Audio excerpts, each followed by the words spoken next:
السلام عليكم maanta waxaan sameyn doonaa lower first molar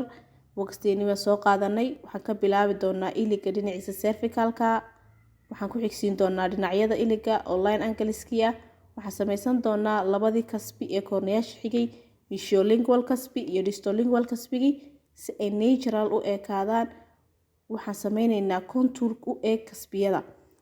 inta markaan sameyno waxaan sameynaynaa height of contour kii baan soo sameynay waxaan bilaabi doonaa lingual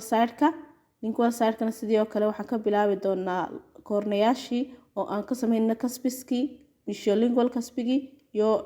distolingual kasbigi inta markaan dhameyno waxaan ku xigsiinaynaa occlusion table-kii oo aan u sameynayno maadaama iligan 5 kasbi leeyahay 5tiisi kasbi 3 bakalka ah 3 kasbi oo bakalka ah bakal side-ka iyo 2 kasbi oo lingual side-ka ah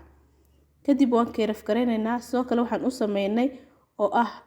central groove-kii iyo secondary groove-ka waxa la yiraahdaa labada kasbi groove-ka kala qaybinaya ama jeexdinta kala qaybinaysa central groove-ka waxa la yiraahdaa groove-ka u kala qaybinaya iliga half alashan